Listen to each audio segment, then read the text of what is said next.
Chris Tudge is a full professor in the biology department at American University, Washington, D.C., where he has been teaching for 20 years. He is a marine biologist and invertebrate biologist, specializing in crustacean reproduction. His research focuses on the internal and external reproductive morphology of crustaceans, and in particular decapods such as crabs, shrimps, and lobsters, and how it relates to their shared evolution. He has been publishing on hermit crab reproductive biology since he was a graduate student in 1990, and has amassed more than 80 published papers in scientific journals since this time. He currently has active research collaborations with colleagues in Brazil and Germany on decapod reproduction and conservation, and in Iran on the descriptive taxonomy of new mud shrimp species. He has been a member of the International Crustacean Research Group, the Crustacean Society, TCS, since he was a graduate student and previously held several executive positions in TCS. He is currently on the editorial board of an Iranian biodiversity journal, Journal of Animal Diversity, and is the editor-in-chief of the crustacean journal, Nauplius, the flagship journal of the Brazilian Crustacean Society. He is also a keen naturalist and bird enthusiast, birdwatching at every opportunity. Please welcome Chris Tudge.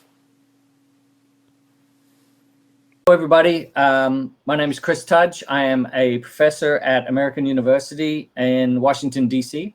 I am primarily a crustacean reproductive biologist. Some of you may remember I dropped in and gave a talk and did a workshop last year at CrabCon, which is my first time attending, and it was so much fun. I thought I would do it again. So as a crustacean reproductive biologist, I actually have done a lot of research on reproduction in hermit crabs and their relatives. Less so in the last few years, but I'm still sort of tapped into that that research area. So this year, rather than give a talk similar to what I did last year, I thought we would talk a little bit about using the great data that the huge community of hermit crab breeders and keepers generate to possibly answer some questions from a scientific standpoint, and also to let you guys think a little bit more about how you collect data, because I know you're all collecting data, whether it's anecdotally, photographs or whatever. You're collecting data, and some of it could be potentially useful to answering some of the major questions involved in keeping and breeding land hermit crabs. So this session's to once again to inspire you to think a little bit about how your data might be collected and most useful to answering questions, scientific questions about land hermit crabs. So what I thought I would do today, I went online and had a quick look on Google Scholar to see what had been published on land hermit crabs. I just used the genus names, Cenobita, in the last year, since 2020 and 2021. And I got 3 or 4 pages worth of hits, 15 to 20 or so papers. Some of them less useful than others. For example, some of them in other languages other than English, and some of them more review style, and some of them very, very specific to a particular, say, physiology or species. But I found a couple that I thought might be really interesting to talk to the group about, because I think it relates back to what you're doing with your hermit crabs, whether you're just keeping them or whether you are an actual breeder as well. So I thought I would just give a brief summary of each of these 4 papers, and then we might open up question time for people on any of those topics. And I'm not an expert on all of the topics, but hopefully I can help to answer some of that. And then if we run out of ideas before the hour, we can ask people for any other questions they may have and generate some discussion de novo on issues that are of interest to you. So one of the first papers I come across was one on the biomechanics and the material structure of the Cenobita claw, the major claw. As you know, they are basically a left-handed hermit crab, and their left-handed claw, or cheela, is when they withdraw into their shell, becomes the one that they seal the shell with. It's sometimes, when it's a live mollusk, it has a seal in that thing. It's called an operculum, and the mollusk seals the shell with it. So the hermit crab is mimicking that by pulling that claw behind it and sealing that shell up.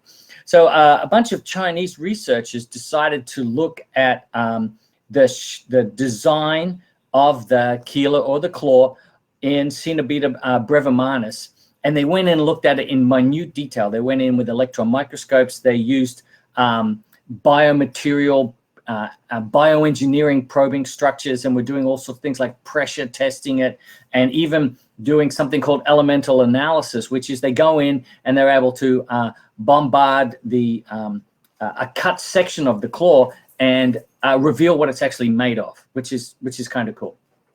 And they come up with some very interesting ideas about this claw. And I mean, none of it too surprising. It's incredibly strong. It can withstand a lot of pressure when it's attacked, as you would expect. It's a defending organ, essentially. But also they come up with some stuff which even I found was quite interesting. So the first thing that they did is they looked at it both from at a macro level, the entire claw. They looked at the shape of it and how that morphology related to its strength and things. And then they went in and looked at the microstructure, so the structure of the actual cuticle or shell itself. And then they did two other things. One is the elemental analysis to tell what elements are inside there, so things like calcium, oxygen, phosphorus, etc. And then they tested it, and that testing part I was less secure with because I don't know the mechanics of a lot of it. They got crab claws and they literally subjected them to a series of stress tests at the microscopic level and detected what the shell was doing when they were trying to puncture it and stretch it and compress it and all sorts of things like that. And that, I got a small takeaway from that, but I don't understand a lot of the physics there. What they basically come up with is that the cuticle or the shell of the claw has 5 principal layers that you can see. There are 3 outside layers, which referred to as the exocuticle, exo meaning outside, and 2 inner layers, which I refer to as the endocuticle. So 5 layers, 3 on the outside, 2 in the middle. They're all different sizes. The 3 outer ones are all together are smaller in depth, and then the 4th and 5th ones are much larger. This is similar to most crustacean cuticle, which has an exo and an endocuticle, but they don't all have the same layering, and the thicknesses differ between different types of crustaceans. And as you would expect, that thickness is also going to differ all over the crab. So the thickest is probably going to be on the claw that they protect themselves with, and the thinnest is going to be on their soft abdomen where they don't need all that calcification. So as you can imagine, there's a lot of variation that's there. They found that the layers 1 through 3, the exocuticle, and the deepest layer, layer number 5, had very high concentrations of calcium carbonate, which is what you would expect. That's essentially what crab cuticles are made of, just like that's what the shells of mollusks are made of, although they add other minerals, things like aragonite and things like that. And even corals are primarily calcium carbonate. So it's a structural product that they make. But they came up with an interesting idea. It's actually what they call a sandwich model, because the 3 outer layers, the exocuticle layers, were hard. The 5th most internal layer was also hard, but the 4th layer in between was actually soft and wasn't as hard as the other 2. So they called it a sandwich model because it was hard, soft, and hard in those 5 layers. And that actually imbued some really interesting characteristics for it. When they later did the mechanical testing, they found out where the stresses and fractures were, and that the soft layer in the middle actually prevented cracks from forming and traveling through the material because it's more flexible. It's a flexible layer. So that was something I didn't know. So that was kind of fun. They also looked at the overall 3-dimensional shape of the claw, and it's actually quite a high domed claw. It has a hemispherical front to it. The part that pokes out is a hemisphere like this, 3-dimensional. And this gives it great strength and rigidity. And in fact, they did some modeling to show that if you have a hemisphere like that, when you try to depress it front on, it actually resists depression because of the shape it is and all sorts of physics things like that. So it has great strength and rigidity because of the shape that it is. It has this domed shape to it. Now, then they went in and they looked at the elements that are inside each of those layers. Layer 1 was made up of dense columns of calcium carbonate and minerals in there. And I'll talk about those minerals in a moment here. Layers 2 and 3, so this is all part of those 3 outermost exocuticle layers, were mineralized, but they also had perpendicular or sort of vertical channels or canals that run through them made up of organic fibers. And these are common in crustacean cuticle. That's how a crab transports the chemicals it needs to the outermost part of the shell and back again for both building it and when they shed it.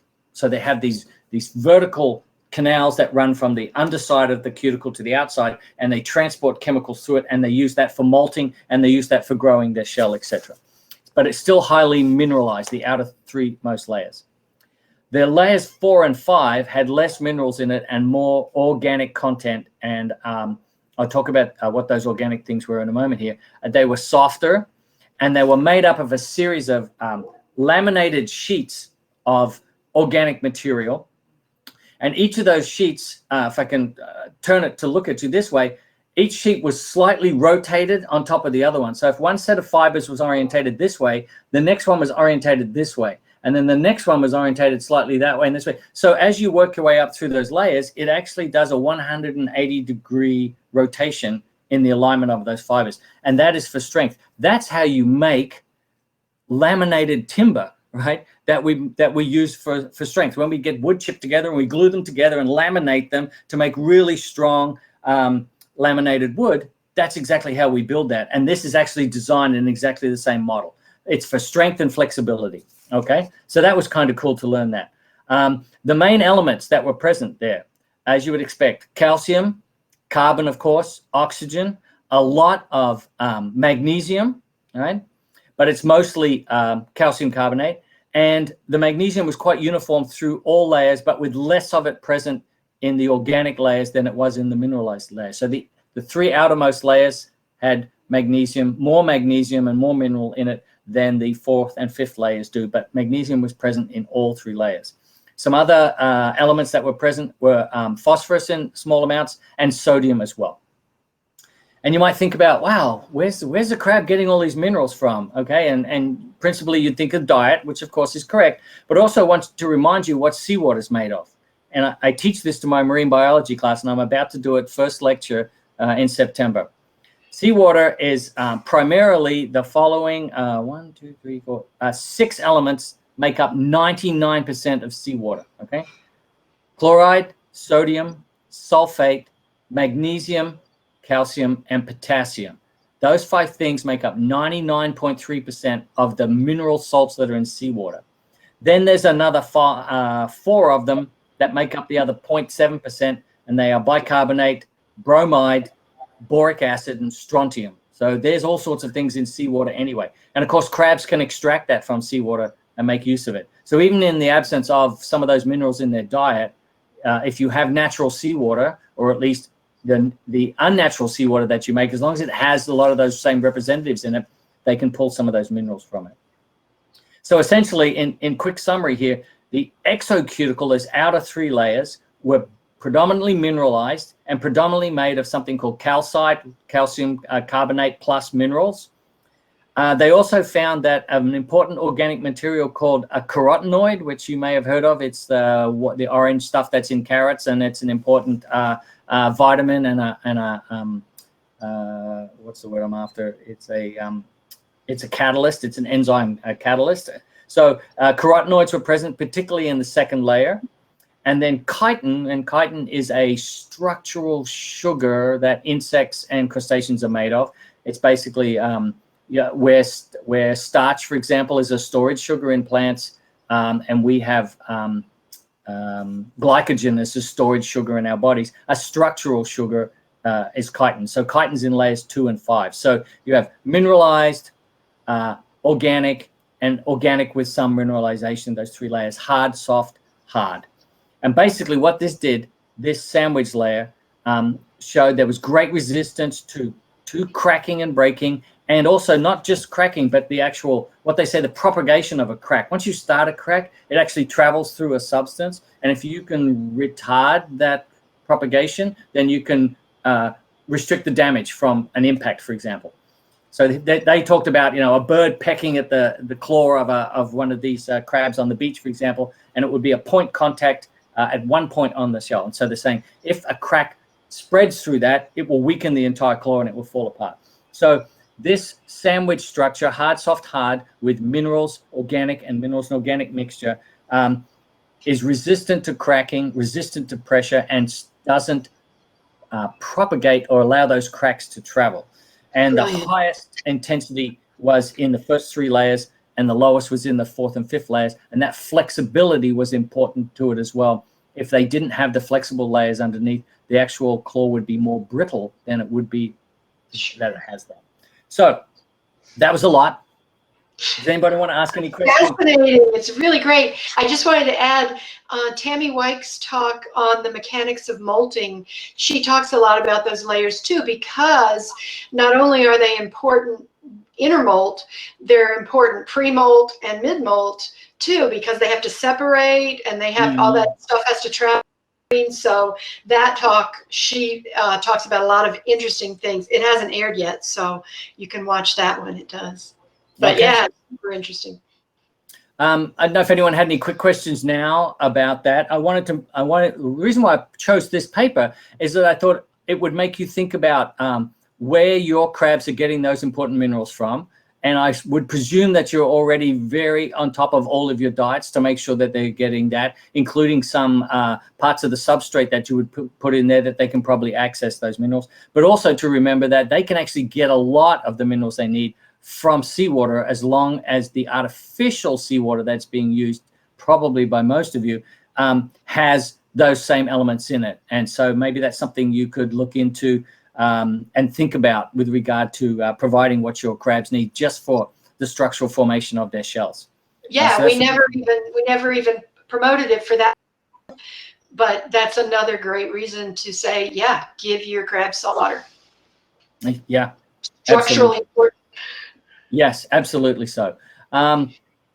So I don't know, do you want to see if there's any questions specific to this right now that you wanted to? Looking, I think everybody was just taking it in, kind of mesmerized. Okay. There's a couple of basic questions, like how do you know your salt water is salty enough, but that's not for you to answer really. We can answer that one. Well, you know, on average, your typical salt water is about 35 parts per thousand, or 35 ppm, which is about 3.5% of the total volume that you would have. So if you had a volume of seawater, 3.5% of it is the mineral salts that are there, and the rest is water. So, and around the world, of course, seawater varies from high 20s to the 37s, and it all depends on freshwater influx, evaporation, and it can change daily, monthly, yearly, etc. So, you know, an average or typical seawater is about that 35%. Of course, tropical animals live in environments of high evaporation, so they may actually be exposed to slightly higher seawater percentages as larvae than another crab in another part of the world, because high evaporation leaves the salts behind, only takes the fresh water with it. And so you can have up to 37, 38 parts per thousand or parts per million ppm salt water in tropical areas, and most of these crabs are tropical. So yeah, we're finding that too. I actually I thought that the straws needed a little lower salinity, and I was just wondering if maybe they were spawning next to you know, something that's coming in, a riverbed or somewhere where it's a little bit lower salinity, because they didn't seem to like. But the purple pinchers, typically Caribbean, which is right at 35 ppm, they seem to like it nice and high. Yeah. Okay. Interesting. Yeah. Well, there might be some individual. For sure, there's going to be individual variation per species from what they evolved with and what they're used to in their environment. For For example, if it's a tropical area that gets more rainfall than another tropical area, for example, the Caribbean might get more rainfall than the same latitude north in the Pacific, for example, which might be a lot drier, then you might get slightly less seawater percentage than you would normally at the same latitude, north or south of the equator. Especially in the rainy season. Correct.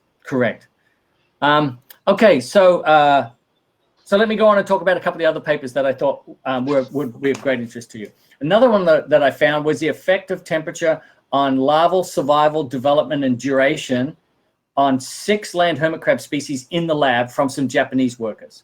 Okay, so they had the coconut crab, Burgos latro, and then they had Brevimanus, Cavapes, Purpureus, rugosus, and violacens. And they got females from the wild. They took the eggs off them, a couple of hundred eggs. They hatched them all. And then they subjected the larvae to variations in temperature. And this is the summary of that. They cultured in total the larvae from a minimum of 19 degrees Celsius to a maximum of 34 degrees Celsius. They found that there was no survival below 20 degrees Celsius for any species. I believe they found that the majority of the megalopi appeared at about 22 to 23 degrees Celsius, with the highest survival occurring at about 25 to 31 degrees Celsius. So that's a little warmer. Yeah. And then survival then declined once you got above 32 degrees Celsius, with pretty much zero by the time you got to 34. So that's about just a 5 to 6 degree range there, where you're maximizing survival of the larvae. That's only survival, those amounts there. They found a lot of interspecific variation in the tolerance of larvae and how it impacted the duration of development. Higher temperatures tending to decrease zoeal development and duration. Higher temperatures doing that, lower temperatures lengthening it out, as you would expect. Increased temperatures increases metabolism and tends to speed up development. So once again, that's only in the lab, which of course has great applicability to what most of you are doing in your homes. But there's some interesting ideas for those 6 species alone, what sort of like the ideal larval temperature is, and some of the variation that is there. And that was a paper in English from a bunch of Japanese. And before I forget, I have all 4 of these papers saved. So if anyone would like them, you simply have to ask me and I will forward the PDF to you. I was able to download all of them. Some of them you may be able to access yourselves, but I can get a lot through my library at school for free and don't have to pay for them. So I've got them. And if you're interested in them, then you simply let me know. And you can either let Mary know or just email me directly. My email is just ctudge, CTUDGE @american.edu. Okay, so I'd be happy to share any of these papers with you. So one thing of interest, I don't know if it's covered in that paper, but we found that lowering, so yes to everything you said about larvae and especially the speeding it up, but we found that when they reach megalopa, they need a lower temperature. We lower it by about 2 degrees, or they develop too quickly and drown before they take shells. And I've just been trying to think about that. If maybe it's because by that time they become more benthic, right? They're down on the bottom instead of floating, and maybe it's cooler at the sand level where they would be looking for shells in the wild. But we definitely had a lot more, sorry, said it backwards, but we success rate if they are cooler by megalopa stage. They seem to really want to cooler. Another thing to think about too is food availability. So if they're eating as much food as they can, then they can increase their metabolism and develop as quickly as possible. With the switch to megalopa and a switch from planktonic to benthic, there may be a complete diet switch in what they can access, and there may therefore be a reduction in the amount of food they pull into their body. So rather than outstrip their resources, they may actually prefer it to be cooler and to slow their metabolism down so that they can get enough food to complete the development that they need. That's just speculation.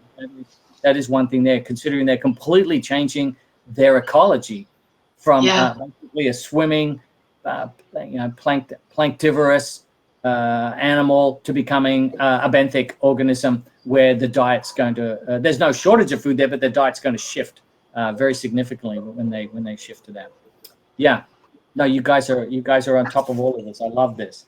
Okay, the other one I want to talk to you about, another paper, which is interesting, which talked about global warming. This is actually from a good colleague of mine from Japan named Akira Asakura. He and I go back a long way. We've done a lot of work together. And he basically did a bit of a review looking at, due to possibly to global warming, they've had an invasion of many of the tropical land hermit crabs that normally live in the southern tropical areas of Japan, which include thousands of islands down to the tropics. They've been finding juveniles and small individuals at more temperate coastlines, and they think that it might be because of global warming they're being delivered there. So basically, he said there's 7 species of the, I guess, 16 or 17 worldwide of land hermit crabs that actually occur in Japan. Most of them in the southern part of Japan, and they have nearly 7,000 small islands in the southern part of Japan into the tropics down there. Some of the major ones are the Ogasawara Islands and the Ryukyu Islands are 2 of the big ones. Also Okinawa, a little further out to sea. And then as you hit the major islands, the 4 major ones, they are progressively north and progressively get colder. And the northernmost one, what is that, Hokkaido, is very, very cold and gets very bleak winters and snow and ice and stuff like that. But they basically have been finding juveniles and small individuals, so not breeding adults, right, in these more temperate regions, especially the East Coast, which I'll talk about that in a moment. And they've been finding them in the warm season, so basically in their summer. They're sort of extending their range up to that coastline during the summer. It's very hard to identify the species when they're juveniles, so they did it with DNA identification. They did sequencing. And they principally found 2 species, Rugosus and Purpureus were the 2 that were actually mostly extending their ranges up the coast. And they're able to do that because there's a warm ocean current called the Kuroshio current, which runs from the Philippines north up through all of those islands and runs on the east side of Japan of all of the major islands there, including Hokkaido at the north. And there's several peninsulas that stick out eastwards into that warm north-flowing current. And they've been finding these new records of these juveniles and small individuals on a lot of those, at least 4 or 5 of those eastern pointing peninsulas. So most likely what's happening is the larvae are being sent north on this warm current, and perhaps in the past the ocean wasn't warm enough for them to have been deposited in these areas, and they've been keeping track of biodiversity in Japan for nearly 100 years at some of these places, and so they have the data to show that there's been no previous records of these present in these areas. So on the 3 main southern islands, they've seen an extension of juveniles arriving in the warm months. Now, they may not survive and they may not breed, but they're seeing a range extension of the juveniles to these more northerly points. And he says it's most likely because of global warming. And he also talks a little bit about some models, including some historic models about invasion. Did they factor in Fukushima at all, like the nuclear? No mention of that at all. I scanned it quickly. I did not see any mention of that. I actually don't know where that is in relation to the map of Japan. I don't either. Yeah, but that was just an interesting one. Thinking about that, we have tropical animals that are restricted in their natural environment to the warm waters that they need to survive, and the warm beaches and that. And if we do get changing ocean temperatures, then theoretically they can expand both north and south into more temperate waters, as long as you don't get a seasonal cold winter that will kill them, and when they become terrestrial. And of course, they may not be able to colonize all areas because of predation. There may be too many predators in temperate areas. That's true. But I also wonder if there's going to be a creep. Like, is it gonna go up from the hotter areas because then it's too hot and they're going to creep in a band, or is it just going to expand as a bit? You know, that would be interesting. Well, that's something to think about. If you routinely have ocean temperatures greater than 32 degrees Celsius on a seasonal basis, then you're impacting larval development, as we just saw. And so unless you get really good mixing and you get decent temperatures for larval development, you may actually see them being excluded from previous territory and expanding into others. And they're lucky. A lot of marine animals are lucky. They can expand. The ocean changes temperature very slowly because of the properties of water. And so they can expand much more easily than terrestrial organisms can. And there are some organisms like the polar ones and ones that live up in alpine conditions where literally their habitat's going to disappear and they've got nowhere to go. Right. Marine organisms are lucky in that they have most likely have somewhere to move to. So so that was an interesting one that I thought with the global warming bent on that, that would be interesting to look at. And it was very well written and easy to follow in that one. Now, the last one I looked at, which I thought was going to be the most interesting ones for you guys, it's the improvement in survival rates of land hermit crabs in artificial habitats due to being stocked multiple species and in having different niches or habitats available inside the artificial habitat.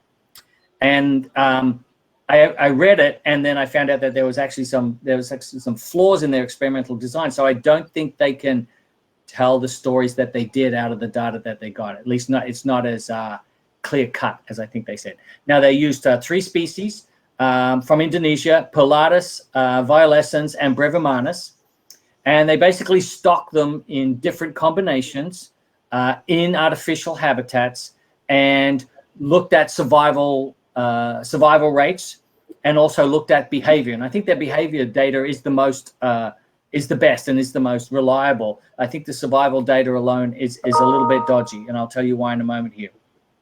So they basically summarized the survival as Pilatus had the greatest survival rates, especially when it was combined with Brevimanus, and Brevimanus had better survival rates than Violescens.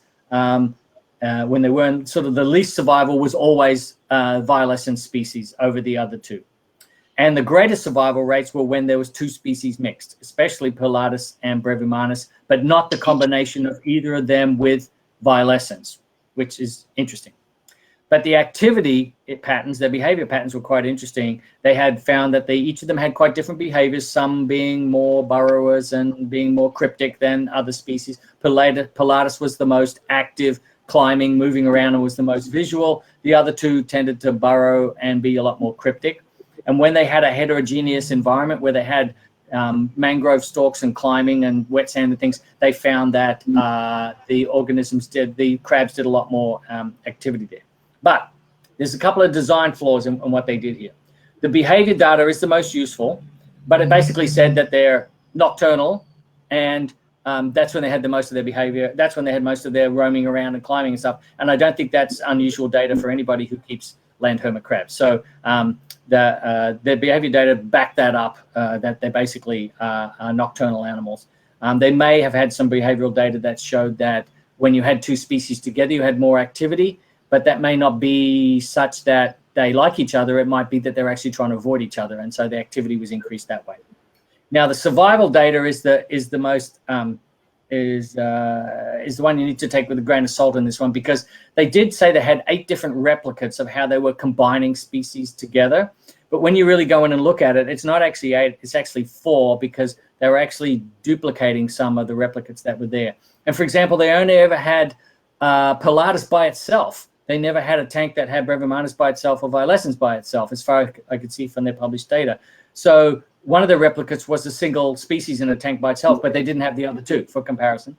And when they put, say, Pilatus with Brevimanus, they did it in a particular proportion, like 2 Pilatus to 5 Brevimanus. And the next replicate was just at switch, where they had 5 Brevimanus and 2 Pilatus, which is actually the exact same ratio. But interestingly enough, survival rates differed. Now, that's the most interesting thing out of this. So even though they didn't have really good replicates from a scientific standpoint, they had variable survival even when you had the same 2 species, or even the same when you put all 3 species together. They had 3 different combinations of the 3 species, but when you look at the ratio of them, they were all identical, but the survival rates differed in each tank. So I think it's a lot more complicated than they were saying. And I think the good data that come out of this were heterogeneous environments promoted a lot more activity, which is probably not surprising. and that the activity was mostly concentrated in nighttime hours and nocturnal hours, which I don't think is surprising either. But if I was going to redo this, I would want to make sure that their scientific replication was done a little better, so that they can eliminate duplicate data. But in that itself, it's interesting that they got 3 different survival rates, even with the same combination of crabs together. So that needs to be delved into in a little more detail. And I would add, sorry, I'm getting my for some reason. Let me see what I got going on. I would add that they need to consider food, because different species have different food niches too. We believe that the Perlatus spend a lot more time on the beach eating, obviously, fish carcasses, whatever. Brevimanus spend more time in the forest eating. And if you're only feeding one type of food, they're not going to survive at the same rate. And that would account for the flip too, right? If the survival rates flipped and they were feeding what Perlatus like, then, so I mean, if I were doing that study, I would add the food component as part of it. That detail wasn't provided, and so there were some details that were missing there. I would want to know what are the parameters that are unchanging, for example, diet, or and they didn't really explain whether they had enclosures without any habitat in it, with single types of habitat, with duplicate or triplicate types of habitat. So I think they would need to provide a little bit more detail for people to get some of the data out of it. But a fascinating study, and a great thing to do when you've got artificial habitats is to test the types of things that happen here. I mean, you don't really want to be increasing the mortality of your crabs, but you could definitely, over long term, you could keep data on any changes you made in your tank and how that impacted survivability and interactions. And here's one question I was going to ask you guys. Is it, they said that these 3 species routinely occur together in nature in Indonesia. Is it common to keep multiple species in the same tank as land hermit crab enthusiasts and breeders, or do you tend to keep them separate? Are you worried about hybridization and things like that? That's a question out to you as a community, and so I'd be really interested in hearing some of that. Yeah, many of us keep them together. We haven't seen any hybridization. I just allowed Rizky on. He's in Indonesia. He has breeding, and he has quite a few species, and sometimes his internet's a little slow. We'll see. And if you came on accidentally, Rizky, you can leave. I just wanted to give you the opportunity if you wanted to talk. Yeah. Yes, I do really. Hello, Dr. Tudge? Yeah, we can hear you. Okay, cool. Because I've lost visual. Sorry. Oh, I'm still here, so keep talking. Got to sleep. Sorry, my kids are still not sleeping. It's 1 o'clock here in the morning. Hold on. Okay, so did you have a question, Rizky, or do you want to type it in? My first question is, may I know who's the author of the paper? That I didn't routinely write them down because I didn't want to call anybody up, but I could definitely send you that information. Because there's 3 authors involved on it, and they've written several papers on behavior of crabs in artificial habitats. So I can, if I send you that paper, you'll be able to see who the authors are, and you'll be able to see what they've previously done with their research.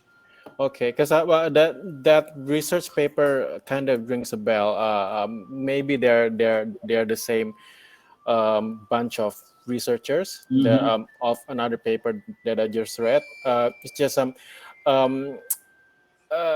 every research paper that comes out of Indonesia, I'm a bit iffy. I'm Indonesian, but I know how Indonesians see hermit crabs. And when they're not particularly concentrated, like focused on hermit crabs, like this one person I know, it's they tend to have a bias, and hermit crabs are these cheap animals that are that's just how most Indonesians I meet would look a hermit crab as. And I I tapped in also. Do they know? Do you know where the crabs used in the experiment come from? Do they take them straight from nature, or do they get them from a a um, a a bulk collector? If they do, comes from a collector or a seller, we don't know their what type of stress they have Correct. been subjected to. So but Yes. that alone already kind of makes the research kind of they don't know uh, what what types of situations the crab has been subjected to, heat, overcrowding, blah blah blah, before going into their test tanks. Yes. So yeah, I'm Indonesian, but I'm like, your like Indonesian papers are kind of like, I'm not. Yeah. Yeah. I mean, they may have accounted for all of that. They didn't put it in this paper, so Okay. it was missing from the publication. But certainly, Risky, send me an email, and Sure. I will send you a copy of that one for sure. It's a PDF, and it shouldn't be too big, and so you should be able to come through fine. Okay, cool. So I'll just ask your email from Mary, or? It got put in the chat if you wanted to check. Yeah. It was just ctudge@american.edu. You'll find it in the chat. Yeah. Stacy's going to get all of the papers, and she can help put them in Okay, cool. where we can access them. Absolutely. I'd be happy to do that too. I can send them all to Stacy. She can send me an email Perfect. after this, and I will give them all to her too. All right. Okay. All right. Thank you. Great to see you, Risky. Dr. Richter. You too. I'm going to log off. So I don't know, Mary, did you see anything come up in the chat? I'm just having a quick browse through it now to see if there was anything that was easy for me to. Well, I pinned one at the top, which Sue Brown. It wasn't really germane to what we were talking about, but it's something we've had a lot of discussion about. She's been told that C. variabilis don't eat until they get to megalopus stage, and she's wondering what you think about that. Well, I mean, there are generally in the plankton, there's two strategies.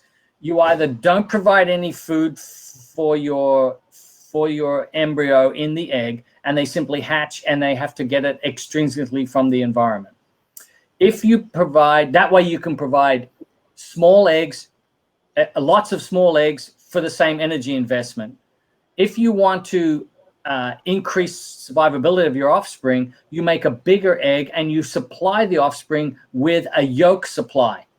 And then they don't have to feed. They can feed intrinsically, not extrinsically. But that means, of course, you can only make fewer eggs because you're making them bigger. So if you have X amount of energy, they're two principal strategies that plankton go with. It's like you're on your own, or I'm going to give you what you need. It's like sending your daughter to college with nothing, or sending her with a credit card, right? It's like, this is everything you need. This is nothing. So I know that strategy has slight variations to it, but that's pretty standard for what's going to go into the plankton. I don't know about the differences in the egg morphology of the different species of land hermit crabs. And I don't know, for example, if variabilis provides a large amount of yolk, and they may not have to feed until they're a megalopa. If they're doing many long duration larval stages in the plankton, they're most likely going to have to feed. If they're going to have abbreviated or shortened number of zoeal stages, they may be able to get away with yolk supply and not feed. So it all depends on the duration and the number of stages that are there. So yeah, she gets hers to land in like 6 days, and the purple pinchers, the Clypeatus, take at least 20, 25 days. Yeah, but so she's had a lot of success now that she's feeding. And the thing to do is to see if you can find any data on number of eggs per female for the species and comparisons of them. It may have not been done before. You may have to go and find all the literature on ovigerous land hermit crabs and see who's counted the eggs. And you may notice a very distinct difference is a smaller number of eggs in certain species, especially ones with very abbreviated larval development, and then a large number of smaller eggs with those with longer development. And that'll indicate that split between feeding intrinsically or feeding extrinsically. And you normally a female you can't do both, and so species has to choose one or the other of those strategies. So if it's a fast developer, it may simply have everything it needs as a yolk supply in the egg, and it often takes it into its body and then feeds off that yolk supply for several days, doing a couple of rapid molts, and then it's a feeding megalopa. The advantage to that is if you decrease your time in the plankton, you decrease your time to be eaten by something else. Because the longer you sit in the plankton, all plankton is food. So the longer you sit in the plankton, the more likely you're not going to survive. So by shortening your planktonic time, you are increasing your survival via predation. Yeah, which makes sense. Then you can have fewer eggs because more survive. Correct. Yep. Pukader asked, I wonder if they will the Clypeae will creep up the coast of Florida as long as they have the shells available because of global warming, because of that thing we were just talking about. He actually lives in Florida, so he goes to the Keys and gives shells to crabs in the Keys, and so he's well placed to. Maybe you have to do that for us, Mike. Yeah, Find out.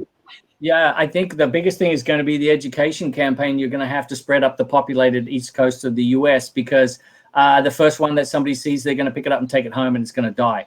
And the second one they see, they're going to pick it up and they're going to take it home and it's going to die. And so, you know, even if you're providing the shells there's not the culture of the people that this is something that needs to be protected because it's something that's new.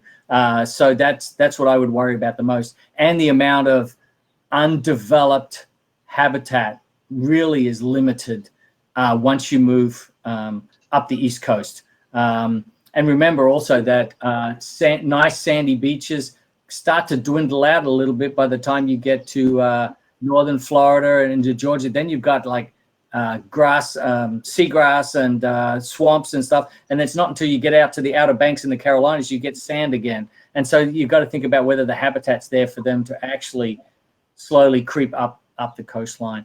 I'd be more concerned about human influence than I would about whether they've got the right conditions, natural conditions to survive. Darcy has a 400, the equivalent of a 400-gallon tank on all three sides of a room. She recently put all of her species together. I know she has Brevimanus, Compressus, Perlatus, Clypeae, Lila, Lila, it may even be more than that, but she said they've seen a lot of increased activity even during the day since combining them. That's also combining them in a much larger space with a forest side and an ocean side. So it's kind of hard to extrapolate, but she's definitely seen more activity, she said. Yeah, and it's interesting, those species all come from different parts of the world as well, of course, right? So you've got Pacific species and Atlantic species and Caribbean species. And so you're putting species together that wouldn't normally meet one another. And so I can well imagine there's a lot of exploration going on there as individuals are potentially running into each other. Just as long as there's not, predation of one species on another while they're alive or anything like that. I can't see it being that big a problem. The only thing I talked about earlier was the potential for hybridization and whether there's going to be wasted reproductive effort if they're not producing fertile offspring. If you really are a breeder, then that might be something you want to limit because hybridization is not always successful and you may be producing infertile offspring or none at all. And there could be a lot of a wasted reproductive effort and energy if that's what your goal is. Yeah. I think all the people who've had violescens have had the most trouble with aggression and even some cannibalism. That may be changing as we're feeding better, but that could also go into that study where they had those three, and violescens was one of them. They seem to be very, very meat oriented. I don't keep them, but maybe someone else who does. I know Amber has a couple of people in here do. Maybe they can clarify that, but.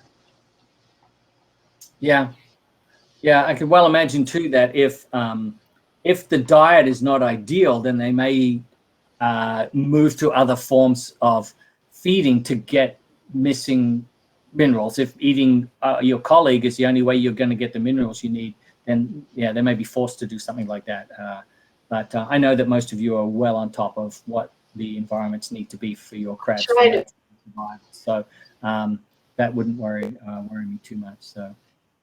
Question earlier in the day before in my session on breeding, we were wondering if you know, do crabs have pheromones, and if so, do they excrete them? Is it similar to the glands above their eyes? Is it, do you know, is that known? It is known, and it is particularly known that land hermit crabs have specifically adapted for detecting aerial chemicals over their aquatic cousins, of course. And when you think about it too, they actually have to move from detecting aquatic chemicals as a juvenile to a completely different system of sniffing. It's like going from tasting to smelling, right? And that's in their one lifetime. So think about that. But there's a couple of great papers on they can detect the smell of their own dead colleagues, and that attracts them because they know that there's shell resources there. They have done Y tests where they have a tunnel that splits into a Y shape, and they put the hermit crabs on, and they pump air down one side that has this scent in it, and watch them orientate to that and travel up the scent. And they've done all that sort of experimentation, and they've also studied those wonderful the antennae that they have between their eyes there, that they're constantly flicking. That's where the sensory organs are. And what they're doing with that flick, they think, is resetting it. So they sniff a bunch of molecules on it, and then effectively they're shaking them off and sensing again. And so that flicking, they think, is to either maximize grabbing those molecules or dumping them to get ready to get the next sniff of the molecules that are there. So they do respond to aerial molecules. Now, I'm not sure.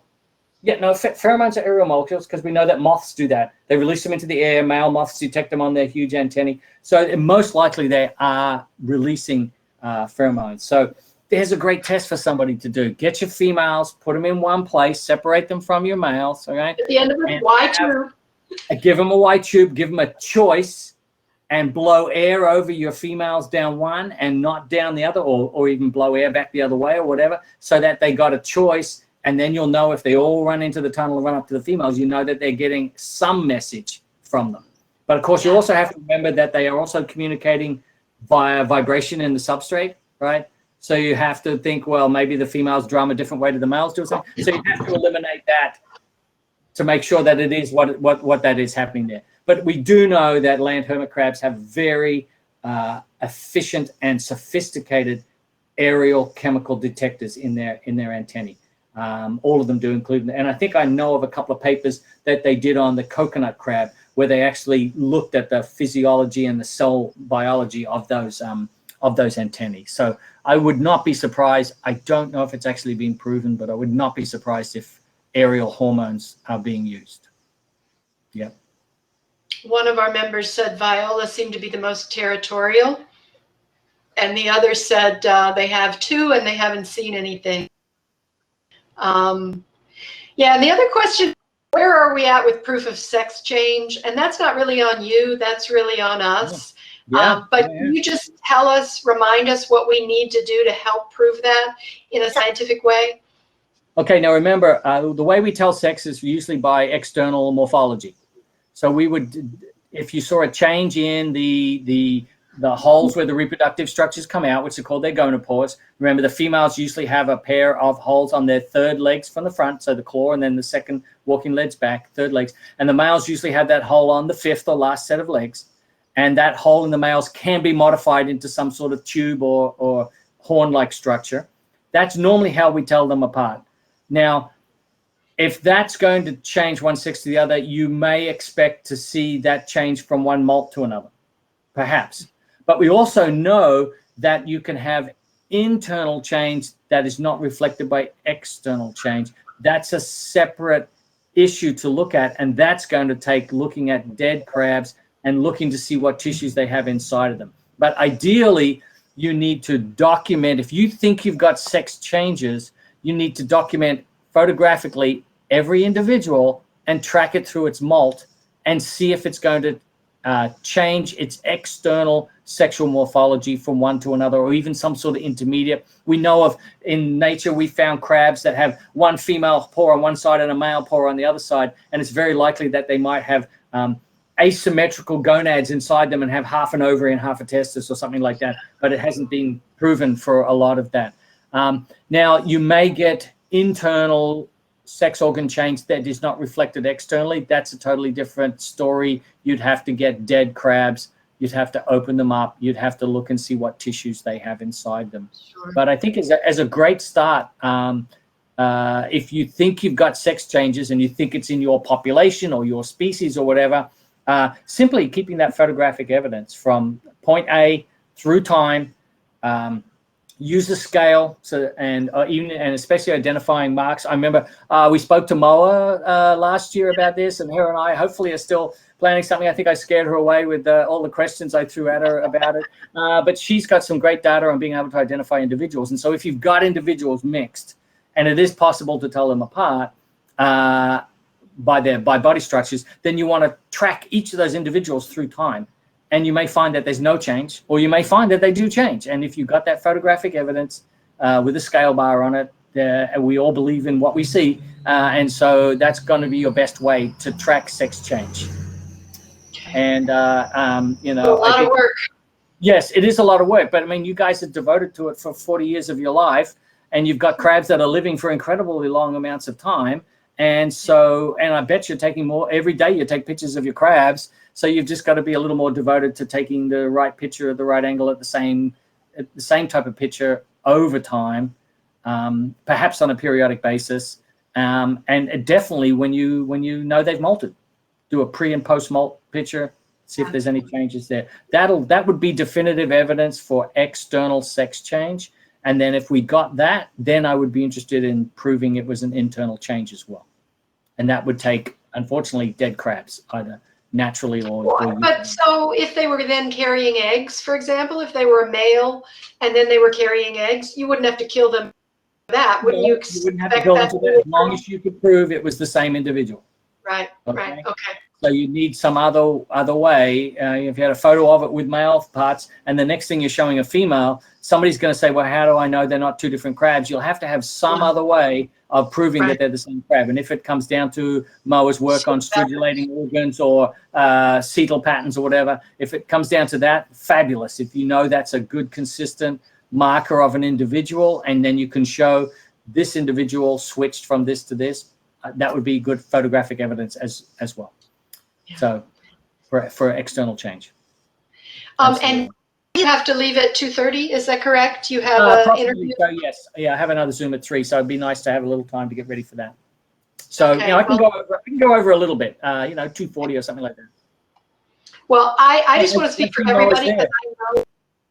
This is amazing. This is so incredible that you're giving us all this time and giving us all this knowledge, and it's just, I'm fascinated. I could listen to you talk all day. Yeah, I just saw that Moa dropped something in there. She said she's here. So I'm glad to see that she's still working on stuff. I'm glad I didn't scare you away, Moa. I'm very happy to keep working with you. And I know this is not something that you're going to complete in a week or a month. And I'm prepared to go the long haul. So, yeah, keep in touch, please. Amber has a wonderful point. She's had a crab that has never regenerated it. And she's had it for years. And she's seen it change twice. Sex from one back to the other. Yeah, I pinned it, but I think I lost it. She said the gonopores on my one-eyed brevy have changed at least twice.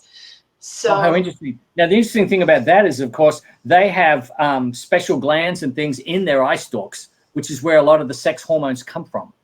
So you can actually promote, in many crustaceans, you can promote molting and sex change and stuff like that by ablating or cutting their eye stalks, either one or both of them, because they have glands inside their eye stalks. So that would be interesting to see if that was what was happening in this case. And Amber, if you have photographic evidence that this is exactly the same individual, and you can show that the changes that are there, I don't think I've seen any evidence published anywhere about sex change in these crabs. And I mean, it happens in a lot of other crabs. other crustacean species, it's not implausible. I just think people haven't been paying close enough attention yet, and we just need to get the documentation for it. So, yeah. Awesome. And I have some captive bred babies that have and have never regenerated it. We talked about that earlier. So those may be individuals that can be tracked over time. That's interesting because if you never get, like, you never have that eye, maybe you never have that particular hormone or whatever. Well, they're normally paired, so you would have perhaps less being produced, which may impact the way you develop. It wouldn't be like the left eye was producing one hormone and the right was producing the other. The glands would be symmetrical. And the fact that they were basically born one-eyed means that that was a mutation or an error in development. So it's probably missing an entire bunch of tissues there. But as long as the other side's functional, it may produce enough that it's not a great impact to the crab, or it may only be producing half as much as it needs, and it may actually impact future changes in the crab. It's definitely involved in molting, but also very early on, those tissues are involved in sex assignation and development of the gonads at maturity and stuff like that. So there's a lot of literature on that, and if people want, I can try and dig some of that up. Not on land hermit crabs, though. Probably on other, especially commercial species, other crabs, shrimps, and stuff like that. They know a lot about it when they're trying to do aquaculture for them because they want to manipulate reproduction. And it's just assumed that that carries over into most of the stalk-eyed crabs and things like that. Sure. How to preserve a specimen in the best possible way? Absolutely.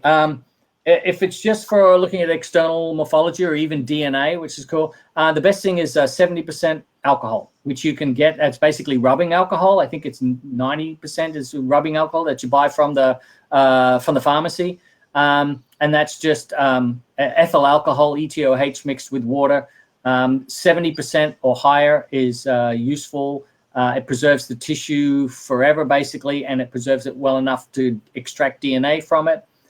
It's not very good if you want to go in and look at the structure of cells inside the animal. For example, at the electron microscope level, you actually have to preserve with something else, but it's a pretty good standard fixative. What you want to look at is volume. If you've got a tiny little megalopa, you need, 10 times the volume of liquid to the size of it. But that proportion has to increase if you're going to try and preserve a big dead crab. It's going to have to go into 10 times the volume of alcohol. And also the preservative slowly gets in there. So the larger the animal, the slower it'll preserve. And it may take a while to get into the tissues, into the middle of a larger animal. But that's our standard museum preservative all over the world, 70% alcohol, unless you're doing something super special for microscopy. And then there's other things you have to do. But if people want to send me crabs to look at, I've got a army of undergraduates who are all looking for research projects to do. And if anybody's got dead crabs that they've preserved that way, want me to look at any particular issue in them, for example, if they think they may have changed sex or they think they might be half one sex and half another, I'd be really happy to receive them. There are some issues about sending large amounts of alcohol through the mail. So what you have to do is preserve it generally, and then you put it with, just say, some alcohol dampened cotton into a sealed plastic bag, into a bottle or into something plastic, and you can mail that as long as it's not sloshing amounts of 70% alcohol, which they think is a inflammation hazard. And I think you'll have trouble sending liquid like that through the mail. But if the crab has already been fixed in alcohol, you can simply keep it in like damp paper towel that's got alcohol dripped on it, protect it from being crushed, put it in a padded bag, send it. It's only in the mail 2 or 3 days in the US here, and it's not going to impact the state of preservation anymore. The biggest threat is someone at the USPS is going to jump up and down on it by mistake and it'll get crushed. But that's that's going to happen to anything we send through the mail. So it's true. Yeah. Yeah, so Darcy's asking, or Brooke maybe, do your undergrads want to research? Is there, because those are the ones I was telling you yesterday, we're experimenting with sending live them to me so I can try to raise them. So is there any interest in the breeding season when that, that's the summer, so that's a little harder for you probably in a university. That's true. We have less students around. Another thing at the moment is I do not have any saltwater tank facilities at school at all. I just moved into a new building a year ago, and because of COVID, we haven't actually done any research in it yet, and we will be starting that this fall. I have no facilities set up at all for keeping Zoe alive. If they were being fixed and I was looking at them for something else, then that would be fine. They could be sent in a little vial with 70% alcohol. If it was some other research interest, if someone was like, these are all one-eyed, check them out or something like that. Or even if we wanted to do some microscopy on them, for example, we could section them. We could put them under the electron microscope and take beautiful three-dimensional pictures of them under a scanning electron microscope. And in fact, if somebody wanted to do that, if you wanted to see exactly what each stage of your malted Zoea and Megalopa looked like under the electron microscope, if they sent me separately in each vial, each of the stages, I can preserve it and put it under the scanning electron microscope. You basically desiccate it so it doesn't crush. You coat it with a thin film of gold particles, which is just fascinating the way they do that. And then that three-dimensional crab you put into a microscope, and then you can take images of the outside of it from every angle that you want. And we would be able to identify, how many hairs it's got on its legs, and all that sort of stuff. See all the antennae, how many segments are there. You can see the mouth parts. That'd be super cool. And if there was like 5 stages from 5 Zoea before you get to Metalopia, if I had one of each of those, we'd be able to get pictures of all of those. I'd have to look and see some species. The larval development may have been published, and there may already exist some images like that. I think there was a paper. There's one for compressus for sure. I've seen those. I'm trying to think if a guy named Harvey did it for variabilis or not. But anyway, there are some of them that they have these images. But often the larval people depend on light microscope pictures just taken through a microscope under glass. And these would be different. They would be three-dimensional. And literally, we can zoom into 30,000 times and see every facet of the eye if you want to. There's some cool stuff like that. So maybe if somebody did that, I could definitely take some cool images, and then maybe it'd be a great presentation for a CrabCon in the future. I could show you your all your larvae in excruciating if you wanted to see them. So. What I really want to know is when you can tell their sex. Like, are they born with a particular sex? Maybe it's like sea turtles by temperature or not? Is it only after they get a year old? We've had someone with a year-old baby see gonipores. That's the earliest we've had anyone see it, but they're also really, really small, so it's hard to see. Do you know anything about when they? Yeah, there will be a point where they reach sexual maturity, which is when they're morphologically capable of reproducing. Their sex would have been determined at fertilization. And as far as I know, it is not temperature related. It is simply due to the usual thing, which is the genetics of the parents, whether males produce sperm that are either boy sperm or girl sperm, depending on which chromosomes are in there. And so effectively, like humans, 50% of a guy's sperm produce boys and 50% produce girls, and it all depends on which one fertilizes which egg. And then you mix that. So crabs don't have an XY system, but they do have a system that's very similar. And so sex is determined at fertilization, but then all the way while they're a juvenile and non-reproductive, they normally do not have any structures to determine one sex from the other. And when they usually molt to an adult form, even if it's tiny, that's usually when you start to see your first evidence of what sex they are, the external structures that will be responsible for being one sex or the other.